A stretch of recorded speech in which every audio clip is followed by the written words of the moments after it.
even stoop down low and get somebody in trouble. You had no business, so I'm supposed to sit at home and do nothing. And that's why, don't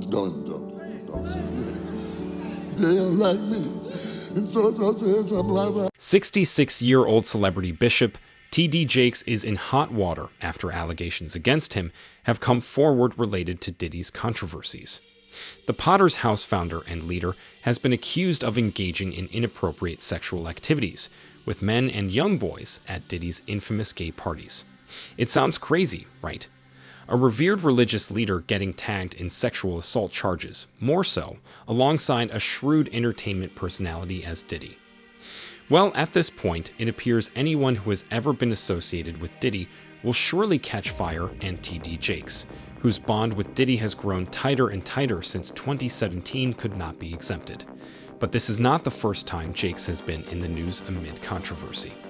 For someone who has built his megachurch on the back of resourceful alliances with celebrity friends, Jakes happens to receive occasional backlashes here and there, notably in 2014 when his 13-year-old daughter, Sarah, got pregnant. Sarah would later go on to marry twice and mother 3 children for 3 different men. Yikes. Not to sound judgmental, but that is the pastor's daughter, by the way. Circling back to the allegations against T.D. Jakes and Diddy, T.D. Jakes, a father of 5, is rumored to have a closeted sexuality, hence the reason for attending Diddy's gay parties in the first place, because he surely would not be laying hands on people at these gay parties. And while it may be in the best interest of the kingdom of heaven that the leader of the church is easily accessible by all, including scandalous personalities and deviants like Diddy, numerous contrasting events and inconsistencies in T.D. Jakes' lifestyle over the years makes you want to rethink your opinion about him that, is this man truly doing the Lord's work? Or is he simply one of them? Let us explore. Obviously, as you would expect, T.D. Jakes has vehemently denied the allegations leveled against him since they first became public in November last year. However, his method of playing the emotional blackmail card to deride these allegations simply does not sit right with me. Check this out. While speaking to his Potter's House congregation for the first time after the allegations became public in November last year, T.D. Jakes said that the allegations were nothing but falsehoods, and they did not merit his response as he was only there to speak the Lord's word. Now I'm gonna close with this. I ain't come to convince you or nobody, because I know who I am. That ain't what this is about. You can think whatever you want to think, I don't care. I came to do my job. I came to prophesy as I was commanded. I came to hear the Master say, "Well done, thou good and faithful servant." Fairs, T.D. Jakes, we got your message. But why did you begin shedding tears a few moments after those defensive words? And why did you later start going on media tours to address the allegations when you had already made it emphatically clear that you were not going to? Clearly, T.D. Jakes underestimated the magnitude of the situation and thought this would blow over like previous controversies, but how wrong he was.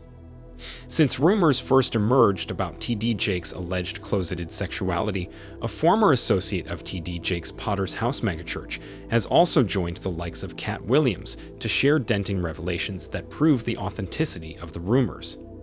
According to this associate, T.D. Jakes is gay, and that his wife Sarita has always known. This former associate went on to express that this secret is actually the foundation upon which T.D. Jakes and Sarita's marriage hinges, and was also part of the reasons why Jakes adopted Sarita's 2 children after their union. T.D. Jakes can deny the allegations all he can, but his failure to put his home, and for that matter, his children to order will always come back to bite him. Having already mentioned that Sarah, T.D. Jakes' daughter, got pregnant while she was only 13 years old. This moment to define me. I graduated high school at 16. I enrolled at Texas Christian University because I knew that I had me and my son to care for, and I didn't want the rest of my story to be, hey, you got pregnant, and then everything went downhill from. Jakes' eldest son, Jermaine Jakes, made news headlines for wrong reasons when he allegedly exposed himself in front of an undercover Dallas police detective on January 3, 2009. Seriously. From a daughter of 13 years taking seed before marriage, and now this? Are you all sure T.D. Jakes has been preaching to his children the same holy message he has been preaching to the masses? I honestly doubt so. You see, for allegations of sexual misconduct to be made against a preacher, that is the uprightness of the preacher's moral compass being questioned right there. And for T.D. Jakes, he does not make a good account of himself in this regard either. We are talking about the man who allowed controversial filmmaker Tyler Perry to lay hands on him at the altar just so he could receive a $1 million donation from Tyler Perry. All over you, I pray his favor, I pray the blood of Jesus will come upon you right now, keep you in his care. God, I thank you for your blessings.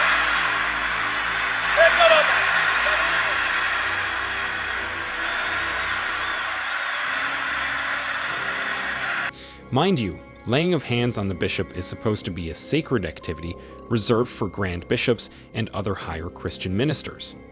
T.D. Jakes must have forgotten himself around that time, but he certainly would not forget that $1 million donation that came afterwards. For a preacher, T.D. Jakes' lavish and expensive lifestyle mirrors that of an entertainment star than a religious one.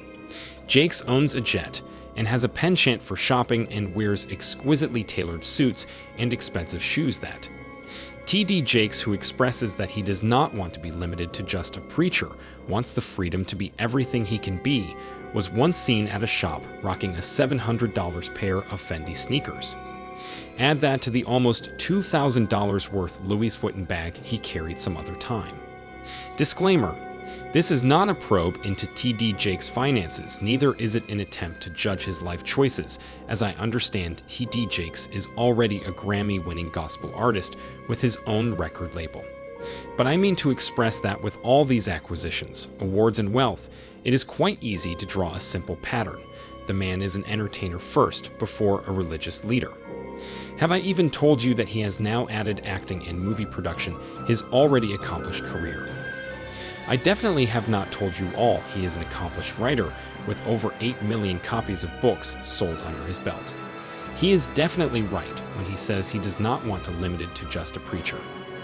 However, you shall know a man by the company he keeps, and the fact that majority of his friends are celebrities within the entertainment industry tells that he loves to be in that spectacle himself. And if that is the case, he cannot choose which celebrity movements he wants to be associated with and which ones he wants to be chalked away from. You cannot be at two places at the same time, Jakes. And finally, since accusations leveled against T.D. Jakes included claims of a closeted sexuality, it is therefore necessary to explore the preacher's stance on LGBTQ+ community and the church. Take note that T.D. Jakes' opinion on LGBTQ+ has been quite inconsistent over the years.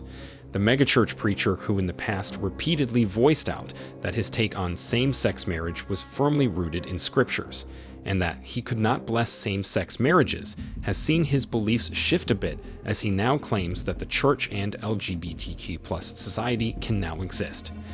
A question coming in from Black185 in our digital community said, do you think, I'm assuming, LGBT community and the black church can coexist? Absolutely. Makes you think what or whom is responsible for this change in perspective and opinions, but the answer is clear as day.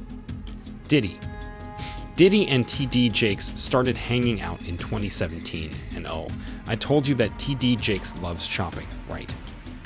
Actually, Diddy loves shopping too, and that is his #1 tactic when making his move on his male escorts and partners. I guess that was a good foundation for their connection, adding.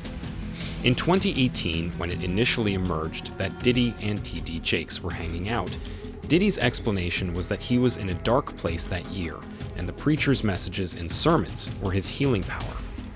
Aram 2018 happens to be the year Kim Porter, Diddy's ex-wife, passed, so it turns out Diddy's story checks out. T.D. Jakes later that year performed the final funeral rites of Kim Porter as the minister.